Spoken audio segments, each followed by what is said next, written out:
Hello, I'm Marito, and welcome to the CRAM podcast.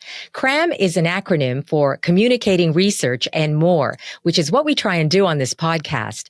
A lot of exciting research and groundbreaking ideas never reach the public, but they have the potential to change the way we think and act.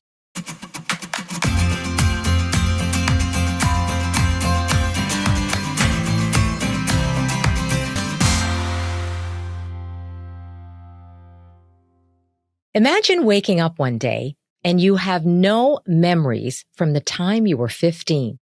That's what happened to a woman who lives on the east coast of Canada. She was playing baseball, went into cardiac arrest, and was in a coma for 3 weeks. She was 29 at the time, but when she awoke, she was a child again. It's such an incredible story that I came across that I reached out to Dr. Howard Chertkow, a cognitive neurologist. I wanted to find out how this could have happened and to explore more about memory's function, what can happen to memory, and how it affects us. What is the meaning of memory? Dr. Chertkow is a cognitive neurologist and chair in Cognitive Neurology and Innovation at Baycrest Health Sciences in Toronto, and he joins me. Hello, Dr. Chertkow. Greetings, Mary.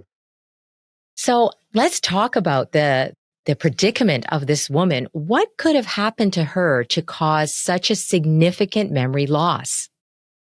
Right. This is an unusual story, but it's not unique. And I personally had a patient years ago with an almost identical story. So what has happened to this woman is something that only can be explained by what we now understand about memory. So it's hard for me to explain it without giving a little background on how memory works in the brain. But in brief, what has happened to this woman is that she has dramatically affected, perhaps permanently, areas of the brain involved in what we call short-term memory or episodic memory, leaving most of the rest of the brain intact, giving this very specific pattern of memory loss. So memory is not one thing. We now understand that there are different components of memory. There is your immediate attention. If I say to you, Mary, repeat 92347, and you'll give it back to me right away.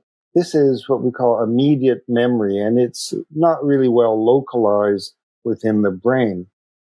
What we do know is localized is structures deep in the brain, what we call the limbic system, that involve taking memories that you've just encountered and moving them into permanent storage. And this process, we now refer to this as sort of short-term memory. And this is the process that comes in. If I were to say to you, for example, Mary, please go to the store and buy a bagel, some tuna fish, a loaf of bread, and decaffeinated coffee. And you hold these things in your head, and you go to the store. And for you, it's trivial to remember that list of 4 or 5 things, which you may have got half an hour before. Now, you haven't been necessarily rehearsing them that whole time, and yet you're able to recall them. And this we refer to as new learning or episodic memory or short-term memory. And to do this, what we do automatically every time we remember a list, we are using structures in the brain, in a part of the brain called the medial temporal lobe and the limbic lobe, deep in the brain. And these parts of the brain are crucial to holding on to bits of information and learning them and keeping them over time. So what happened to this unfortunate woman? When you have a cardiac arrest, you cut off the oxygen to supply to the brain. If you cut it off for 15, 20 minutes, most of your brain cells die. They just can't stand lack of oxygen for that period of time. But if it's just a couple of minutes, and if you're a young person, most of the brain cells will recover once you restore breathing, keep putting oxygen back into your brain. But the parts of the brain called the hippocampus, part of this limbic lobe involved in memory, are very oxygen sensitive, and they will have been injured and probably die, these specific cells, within a matter of a few minutes. So this woman recovers, wakes up, can talk, can move her arms and legs, can walk. But the hippocampus these cells have been very injured. Many of them have been killed and destroyed, and they don't really repopulate. They don't regrow when they're dead. It's not like a cut in the skin. Most brain cells simply won't regrow. And so this structure that's so critical for holding on to memory is not functioning in this woman. And this does two things. It means she can't learn new things. She can't learn those 4 or 5 words when you go to the store, or she can't learn new information such as it's now 2023, and who's the prime minister and the president, what's going on in the world. She can't learn new information, and this is called anterograde amnesia, because what she has is called an amnesia. So anterograde means you can't learn new things, and the other half is you have amnesia we call retrograde amnesia. That's loss of memory going back in time for a few days or a few weeks, or in this case, a few years. And that's Right. quite severe. Okay, can I just stop you for a sec? Because I just need to clarify something. So Sure. you said it was the hippocampus that was affected, right? And that's why this woman lost her recent memory. So is the hippocampus the area that is involved in short-term memory alone? Yes, it's involved in the words we use sometimes vary among scientists, but let's call it short-term memory or recent memory. And that means when you try and remember things that happened in the recent past, you need your hippocampus. The memories aren't stored in the hippocampus. It's like a coding system to bring the memories back from wherever they are in the brain. Think of it as a network of cells storing your memory in the brain. But to bring them back to consciousness, you need that hippocampus. And without the hippocampus working, you can't bring back memories in the recent past, or even going back months, or in this case, years. Yeah, I mean, that's what I'm thinking. I mean, this goes back years, because I believe she was around 29 when this happened, but she lost all that memory back to when she was 15. That to me seems like a fair amount of time. So, how much time does the hippocampus cover? What's considered short-term memory, and then what's considered long-term memory, and where does that go? Right. And this is it's different in different people. In the case of the patient I had who had the cardiac arrest, he lost his memory going back about 3 years. So what happened beyond that? There's a process that we call consolidation, and that means that your old memories, the old memories you're thinking about, and you're thinking about your old memories all the time, right? Where you went to school in grade 1, what you did when you were 10, the birthday party you had when you were 12. You're replaying these memories, even momentarily, over and over again, and eventually the memories become independent of the hippocampus. That means the network in the brain of a particular memory no longer needs the hippocampus for recall. And this we call consolidation. And we refer to long-term memories as these old memories from long ago. For example, if I ask you, where you grew up when you were a little girl, and did you have brothers or sisters, and who are your, and things about your family and your friends, your parents, you learned those things when you were 5 or 6 or 7 years old. And those are there in the brain. They don't need the hippocampus. So you never forget who you are or things that you learned when you were young. But at some point, you need the hippocampus to recover memories, even going back a few years. In this woman's case, it's quite unusual. She must have had very severe damage to the hippocampus.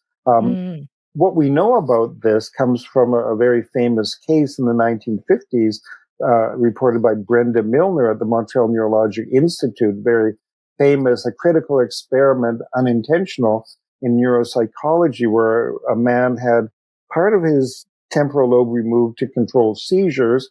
And then the surgeons removed the hippocampus on the other side as well. So unintentionally, both of his hippocampal structures were removed and the seizures stopped. That was the goal of the surgery. And he woke up with a dense amnesia. He couldn't remember going back a few years, just as in this case, and he couldn't learn new information. And this is how we learned that the hippocampus is, without the hippocampus, you have amnesia. So that was a surgical Okay. lesion, and in this woman's case, it was lack of oxygen. So why it goes back so long, I can't really tell you. It could be just part of who she is. Like I think so. Yeah. Okay. So the thing is, though, she was able to retain memory up until the age of 15. Where is that memory stored? That long-term memory? That long-term memory is, we talk about the surface of the brain called the cortex. We think that most memories, when you recall a memory, you're bringing in information. If it's visual information, remember seeing something, it's from the visual part of the brain. If you're remembering conversations, it's from the auditory, the hearing part of the brain. If you're remembering how you felt, your emotions, that's probably from the frontal lobe. But when you remember particular information or particularly event from long ago, you're bringing in cells in a network in the cortex, or you have to activate those cells.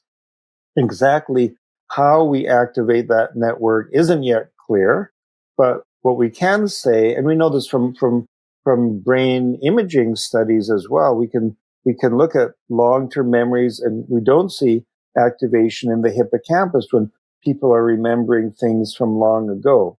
So your memories, all of your memories, are stored as a network around the brain and the surface of the brain. It's just that for more recent ones, you can only bring them back to consciousness using the hippocampus.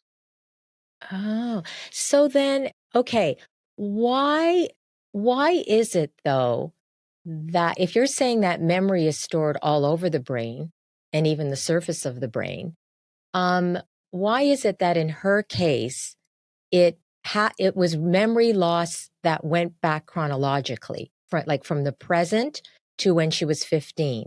And it seems to me that, memory loss cases that I hear of, it seems to be very often, or maybe all the time, that they lose present day memory, but they still have childhood memory. Like, well, so why is that? Yeah. So that's a really profound question. Why should the brain be structured in this way? That's the basic question. Why set it up so you need a hippocampus? Why do you have a hippocampus anyway?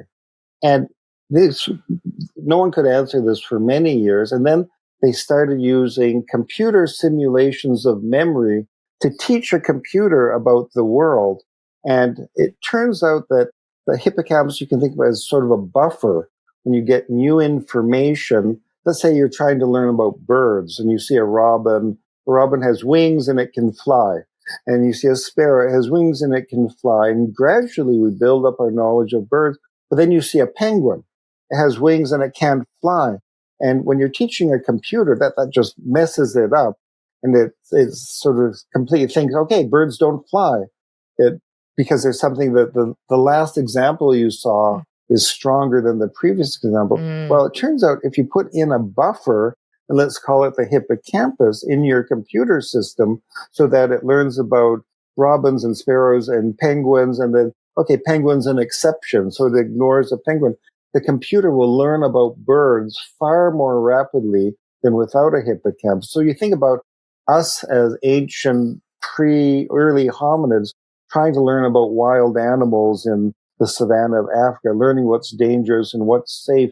If you had a hippocampus, you would learn about the world quicker than if you didn't. So had the strong, and this is at least what we believe, a strong evolutionary benefit to having this sort of buffer system in the brain. It helped us when we were chimpanzees or early mammals to learn about the world. This, we believe, is why we have a hippocampal structure. And it doesn't get in the way unless you lose it in some unusual brain damage, either from trauma or infection or loss of oxygen or a surgery that removes the hippocampus. So we think it's beneficial to all mammals in learning about the world and storing that in memory. Your memories, again, are stored around in the surface of the brain, at least in people and human beings. And, but you end up with this unusual situation where if you lose the hippocampal structures, you can access memories from long ago, but not recent information. And don't forget the other part, you can learn new things. Now, this is hard to get your mind around. Mm-hmm. What happens if you can learn new things? Well, in a sense, you're frozen in the present because your memories are what make your personality. And without new memories, it's like new events aren't happening. You're going to be staying the same person for the rest of your life. And we've had people who had dense amnesia. 30 years later, they look in the mirror and think, who is this old person? Because they think they're still 15 or 16 or 20 in their mind. They wake up every day, get out of bed thinking they're 15 in this case, even when they're actually 30 or 40 or 50. So it's a Okay, so profound. that is so profound. And that's like, yeah, that's a whole other topic. But now, okay, this makes me think. So there's so many questions. I mean, are we the sum of our memories? And so if we lose memory after a certain point of time, are we the identity of wherever we sort of stopped, right? So in the case of this woman at 15. But the thing is, I mean, there's different kinds of memory in the body, right? Not just in the brain. Like there's muscle memory, there's all kinds of memory.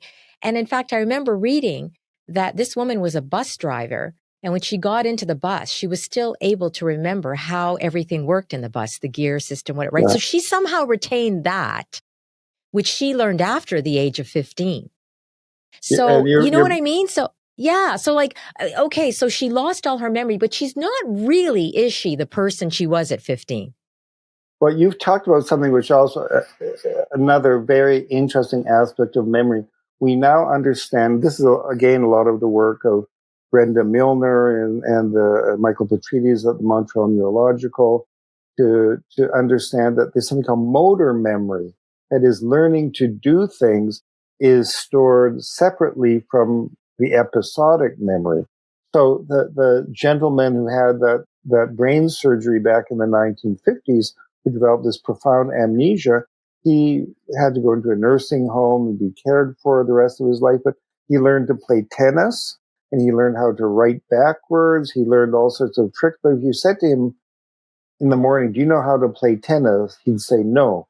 But you take him out on the tennis court, you hit him a tennis ball, and he was pretty good. So the motor memories don't rely on the hippocampus. You can learn new skills. And this woman, about the skill of driving a bus, she Yeah. wouldn't lose that through the hippocampal damage. She might not remember when she learned to drive a bus or that she was a bus driver, but you put her in the bus and she'd know how to do it because that's a skill.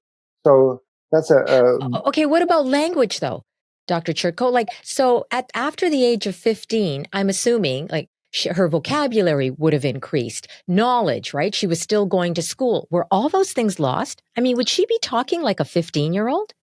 well, yeah, that's a really interesting one. See, you can think of these long-term memories that you learn. It's called semantics, and this work on understanding semantic memory. A lot of this was done at my institution at Baycrest by Gus Craik and Endel Tulving and Morris Moskowitz. Understanding, how do we know about things like animals? How do we know languages? Well, most of this is learned when you're very young. So most of your languages, most of what you know in the world, you learn by the time you're 10 years old, right? So someone with amnesia usually does not affect this semantic knowledge of the world because it's acquired so young. Now, we've had cases where someone developed amnesia who was a doctor, for example, who had learned all of their medicine when they were in their 20s and they forget it.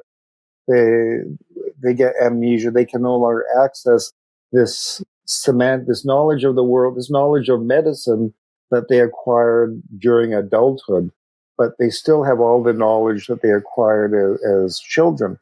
So languages, it depends. The answer is obviously depends when you've learned a second Mm-hmm. language. Most people learn the second language when they're young, and so their languages wouldn't be affected. But we have seen people with brain damage and amnesia who, if they learn a second language as an adult, they will lose that language. They'll stop using it. They'll revert to the earlier language they learned when they were younger. Oh, okay. And I just want to, so going back as well to the whole idea of short-term and long-term memory, am I right in that so the cases that I've heard about, people tended to lose their present day memory, but they retained their childhood memories. Is that normally the way it happens, or does it just depend on the trauma that Yeah, happens to the brain? that's so normal. Oh, it's all part of the syndrome of amnesia that is typical. And it even has a name. It's called Ribot's Law, Ribot, about the French neurologist who said in someone with amnesia, the the worst amnesia is for things that happened a few hours ago or a few days ago. And as you go back in time, it becomes milder and milder until eventually you go back far enough, and the memories are about what they are in normally. Now,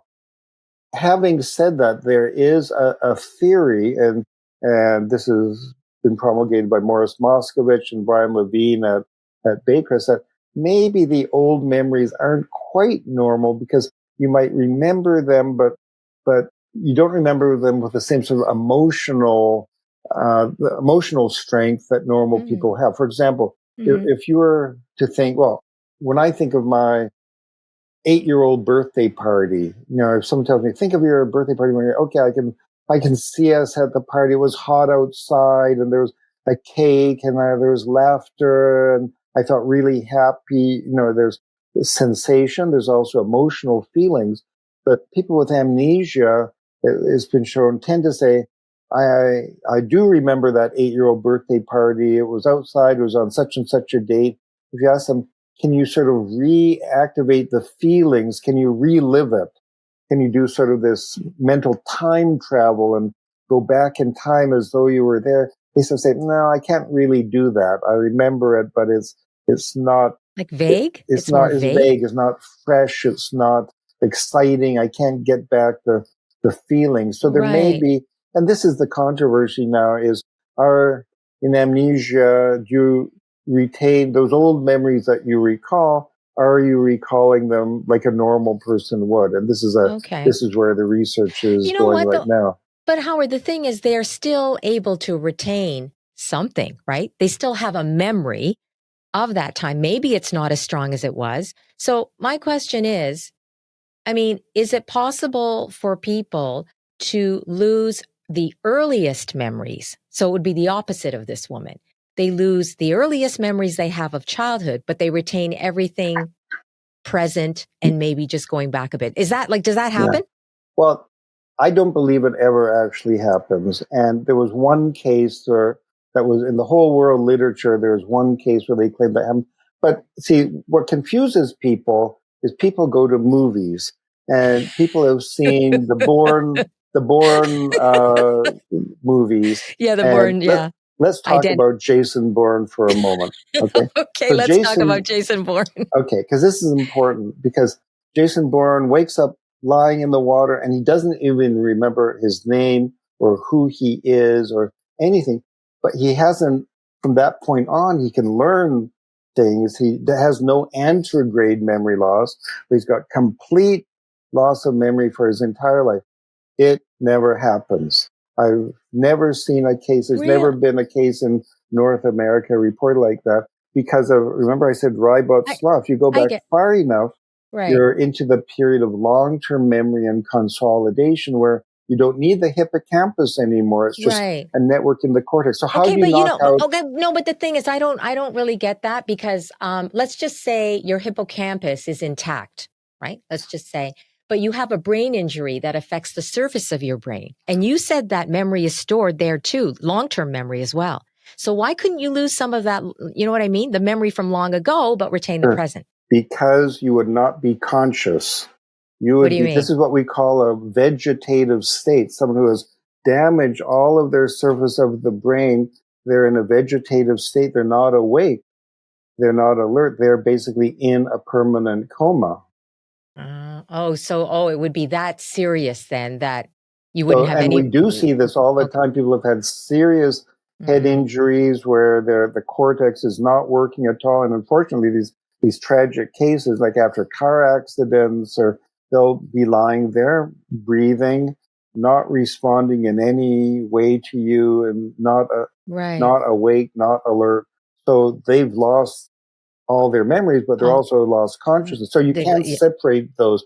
You can't damage the whole surface of the brain and walk Hmm. around alert, and you'd also be Yeah, yeah. paralyzed because the surface of the brain contains your motor cells, your sensory cells. Oh, So it just doesn't happen that way. okay. So you always lose memory from the present going back. That's kind of the rule, right? That's a Yeah. given. Okay. So let me ask you this, because you said earlier that pretty much who we are, our memories of childhood, everything is established by the age of 10. I think you said that, right? And I think literature would even say, as far as like your basic identity, your personality, that's established even earlier than that, right? In the first few years of life, let's say. But Yeah. anyway, okay. So my point being, though, do you think the the reason why our brain is structured the way it is to make sure that we retain those earliest memories is because that is fundamentally who we are?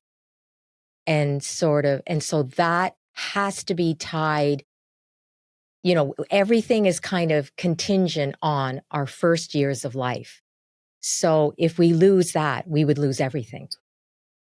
And so Yeah. that's why the body is protective. But clearly, the things you learn in your first 10 years of life are the most important things, Well, it's right? who you are, right? It's Like who you it's a are, foundation. and your language, Yeah. and your social relationships, and the people around you, and most of the knowledge of the world, Yeah. elephants and Yeah. tigers, and books and water. And I Right. was out with my 2-year-old playing in the creek on the weekend, my 2-year-old granddaughter, and she was saying some things float and some things sink. Why? And the important things we learn day by day about the world from the time we're 2 until we're 10. There's an enormous amount of semantic memory of the world, and this is crucial. I mean, if you think about it, most people's personality is determined by the time they're 17. Oh, for But sure. you can still change, you can still learn, you can still grow, and you grow and change by acquiring new memories. So the Right. converse is true. If you can't acquire new memories, you're not going to change. Yeah. But do you think though that that's part of the reason why we're structured the way we are? Because of the importance of the early life and who we are, and just that needs to be preserved. And that's why the brain is protective over that. But that's an interesting speculation. I think there's scientific evidence for why the usefulness of having a hippocampus, and in terms of making us more efficient learners when we're young, which is a matter of life and death. But Hmm. I'm not sure that the brain thought a lot about personality and issues of like Identity. that identity in evolution. And I can't really comment. Then we're getting into Yeah, neurophilosophy. I guess so. Yeah, I don't know. I guess maybe I'd have to link it something to do with our survival and that it's beneficial to our survival. But I'm not a researcher, so okay, we'll leave that for now. But I want to also talk to you though about what happens to memory as we age, because I think there's a common belief among people that as we get older, we're just going to lose our memory. It's going to Yeah. deteriorate. Well, psychologists have divided all of cognition, not just memory, but all of your thinking processes, what we call executive functions, things the frontal lobe does in planning and deciding and abstract reasoning and attaining concepts and judgment. They divide all of these cognitive abilities into um, crystallized functions that don't seem to change with age, and more we could call non-crystallized functions, things that can deteriorate with age. And, when you see people over age 65, there are typical things they don't do as well as people who are age 20. For example, your visual episodic memory, that means remembering places over the course of minutes, hours. For example, if you watch, I used to be in a hospital where my office overlooked the parking lot. You could watch the 20-year-old doctors go out at the end of the day, go straight to their cars in the parking lot. And the 65-year-old doctors would go out and wander around the parking lot trying to remember where they parked their car. Oh, And that's just typical. And even verbal episodic memory, remembering lists of things, older people aren't as good. Now, why is that? That's maybe because there are changes in the hippocampal structures. We know that the proteins, the tau proteins, which are critical in Alzheimer's disease, but also show up in normal people, where do they go? They tend to accumulate around the hippocampal structures. And so memory loss is something we see at the beginning of Alzheimer's disease, or even in people we call normal aging. So this episodic memory does decline. What doesn't decline, the crystallized structures, are things like your semantic memory, your knowledge of the world, your judgment, and many other cognitive abilities that are probably more important. We can show that those remain pretty stable with age. The other thing that we now know, and this is sort of new, is that we used to say, okay, older people lose their episodic memory. But it turns out if you follow people, and this has been done in a number of studies, follow people for 30 years, and some people by the time they're in their 70s or 80s are going to go on to develop Alzheimer's disease. And it turns out that in the group of older people at age 70 who are showing overall mild loss of episodic memory, the loss was being driven by those people who were on the way to getting Alzheimer's disease 20 years later. So that means there are many people where even their episodic memory doesn't get weaker as they age. So why? overall, Why older does their people, memory not get? Why? Why? How are they? What are they doing? Or what's happening with them? well, I look at it the other way and say people whose memory gets worse. It's like aging means your brain is under attack by processes such as free radicals and abnormal proteins being laid down, this sort of pathologies, abnormal things in the brain that are impairing brain function. And against those, we've got things that build your reserve. We call it cognitive reserve, building up the strength of your brain, more connections. For example, people who have more education have more connections in the brain. People have good nutrition when they're infants have stronger brain connections. And people who exercise more seem to have stronger brain connections. So we can think of why some people do better than others. Probably means they have better genes, first of all, because dementia and Alzheimer's, a lot of it's hereditary, and they have better cognitive reserve for um, they've either purposely or accidentally done the things to protect their brain during life. Yeah. Okay. So I think that's key. That's what everybody wants to know, right? What can actually protect us from memory loss? You're saying genes play a big role. You talked about good nutrition, exercise, education. What else? Well, What else helps protect us? there's a growing list, and in the latest, there's a Lancet commission. Every few years, they look at the evidence, and they say that the things you can put on a list probably account for about 40% of the cognitive loss with age. So it's not 100%, and genes probably may make up 50%. But there's about, if you think about it, close to half of the amount of cognitive decline with aging are things that could be changed or prevented. We can make a list, but the list is growing. And I'll tell you the things that everybody accepts, and I'll tell you a few new things. Mm-hmm. So education, I talked about, being multilingual, learning 2 or 3 or 4 languages seems to give you more connections in the brain. Having a cognitively challenging life, your work, your spouse, having a very social life, having a lot of friends as you get older. It's been shown that people who are more alone tend to have more cognitive loss. Getting enough sleep. If you get less than 6 hours of sleep a night, it's bad for the brain. You're not, apparently when you sleep, you're clearing toxins out of the brain, which have a negative effect on the brain and brain aging. Stress. Everybody's under stress, but stress, you can see that people have things like post-traumatic stress disorder. Their hippocampal structures shrink, and Really? you can measure it on MRI scans, and it changes the brain. Now, what can you do? Can you avoid stress? Nobody can avoid stress, and some people cope with stress better than others. But stress seems to be a factor, and personality. Studies have shown that people in their early 20s who are more prone to neuroticism uh, tend to have a higher rate of dementia when they get into their 70s or 80s. We don't know why, but there seem to be personality types that put you more at risk. Depression puts you more at risk. And very unusual things, don't ask me to explain. For example, people who report having less meaning in their life as they get older are more prone to developing dementia.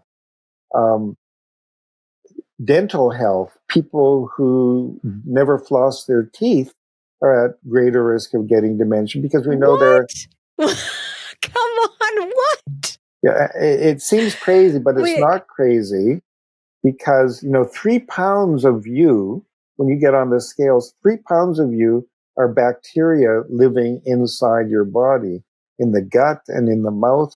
And we just are finding results that, and others have found this, that people with Alzheimer's disease have one bacterium called P. gingivalis that lives in the gums, associated with gum disease, that is maybe doing something to the brain. And if you floss, you're getting rid Oh of these my goodness. bacteria. You know that everybody now listening or watching to this, they're going to be flossing like crazy. They should be flossing. So let me, assuming millions are listening, let's make sure we get 3 more things in there.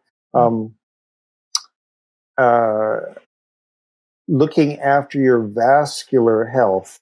That means because the blood supply to the brain is very important and is synergistic with things like Alzheimer's. So treating blood pressure if it's high, cholesterol, diabetes, not smoking, don't smoke. Just don't start, and your smoking stop.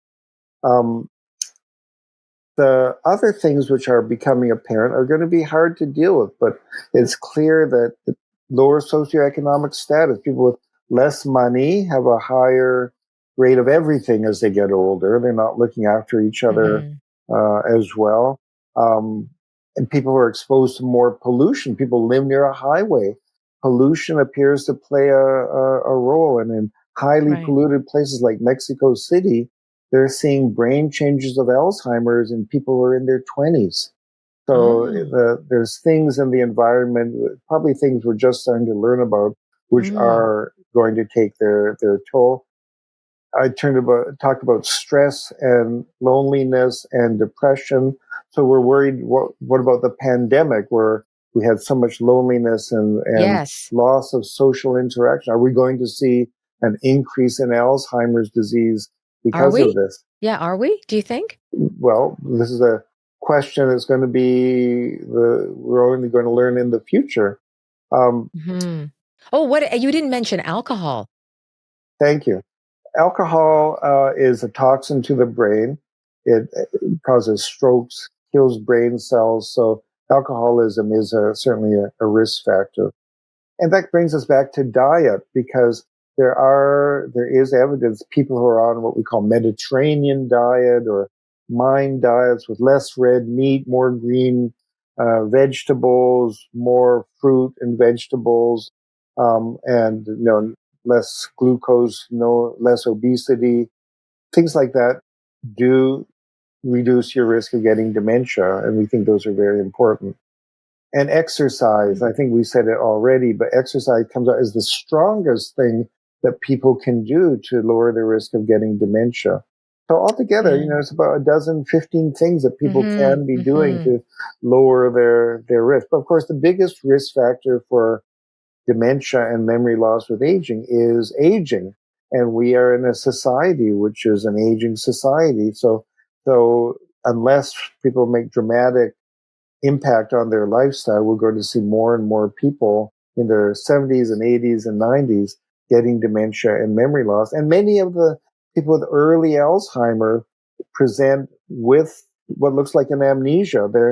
The disease affects the hippocampal areas, and they have maybe not as dramatic as the woman you started out with, but they have trouble learning new things. They have trouble remembering things in the previous years. And some of them, just like the woman you presented, wake up in the morning and they believe they're 15 and they don't remember anything since then. So the difference is it comes on gradually rather than suddenly. I know a lot of people, especially people, in their middle-aged and older, they're very afraid about, getting Alzheimer's. But I remember interviewing a researcher, an Alzheimer's researcher once, and he said to me that there are worse diseases that someone can have, and that Alzheimer's is more troubling to the people around them, to the patients themselves, than the patients themselves. I don't know what you think about that. Yeah, that's correct. Because when you get Alzheimer's disease, it's not just a disease of memory affecting the hippocampus, but the proteins, the amyloid and the tau that produce the symptoms are also in the frontal lobes of the brain. And those are the parts that have to do with judgment, planning, personality, emotions, and insight. So often someone with Alzheimer's loses their insight, their awareness that they are even sick. I have many patients who come and I say, do you have any problem with your memory? And they say, no. I say, would you be able to live on your own? They say, yes. Can you drive a car? Yes. And they think they're fine. It's the family that is, of course, dramatically aware of the changes. And their changes in personality, people can become very happy or very depressed. They can become apathetic. They can become agitated, paranoid, and aggressive. There can be dramatic changes from the person they were when they were 40 years old. So it's a disease which people may walk in. It doesn't affect your muscles, your motor system, or your sensation. They can see, they can talk, but the cognitive functions, memory and beyond memory, can be dramatically affected. Where are we now as far as treating Alzheimer's and other dementias? Yeah. Well, so much of what we understand about Alzheimer's has just come in the past 20 years or so. And there are many potential treatments coming down the pipe. As I talked about prevention, we now have a much greater idea of what can be done to prevent it. As we've learned about the different proteins in the brain, the pharmaceutical industry has been trying dramatically to develop drugs to target those proteins, like mainly working on the amyloid protein. But it doesn't appear that getting rid of amyloid cures Alzheimer's or stops it or reverses it. It slows down the progression by maybe 25, 30%. So that's better than nothing. It's like in a baseball game, that would be hitting a single. It's not a home run. It's not a double. But hopefully you can combine multiple different pathways and maybe personalized therapy. Maybe there's some people where amyloid is important and others where different mechanisms are important. And if we can find other ways to improve the cognitive reserve of people and prevent cell aging, there are basically 10 or 15 different paths to treatment that are being pursued. So the anti-amyloid drugs have been in the news a lot. Unfortunately, while two have now been released in the States for Alzheimer's, they've been priced very expensive, and we're talking about drugs that slow down progression of Alzheimer's by 30% at a cost of over $25,000 per patient per year. So, when we have hundreds of thousands of people with Alzheimer's disease, can the Canadian healthcare system handle that sort of cost? And they're not that easy to give, and there's side effects. So the first steps have been taken. I remain guardedly optimistic that we're going to have big breakthroughs this decade. But at the same time, research is tremendously important because there's still some basic questions. For example, is Alzheimer's disease one thing, or is it a set of illnesses that just look superficially alike? The basic questions we still have to answer. Well, I wonder too, for someone like you who knows so much about memory, does the possibility of losing memory, is it less or more scary to you? I find it very frightening because, I think that we, as you said, memory makes our personality. And it's the concept or the prospect for losing one's memory is a very scary thing.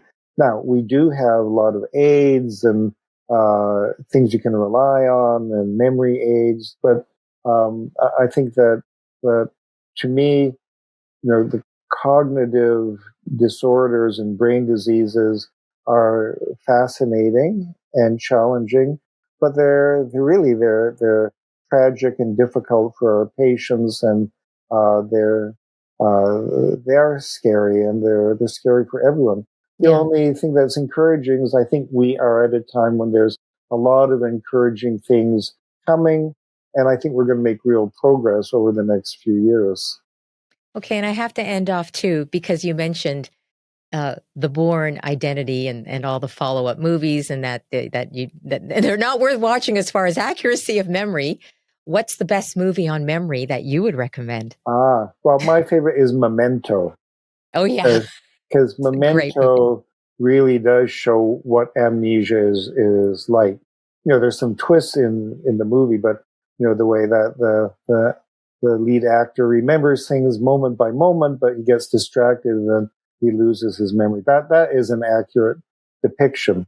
But that's good to know, because that is a great movie. You notice in the movie, he doesn't call it amnesia. He says, because everyone in the audience thinks of Jason Bourne, and amnesia is when you forget your identity. And he says, I got short-term memory loss. That's what right. we do. Yeah. And how many times have you seen it, Dr. Chertkow? Oh, a whole bunch.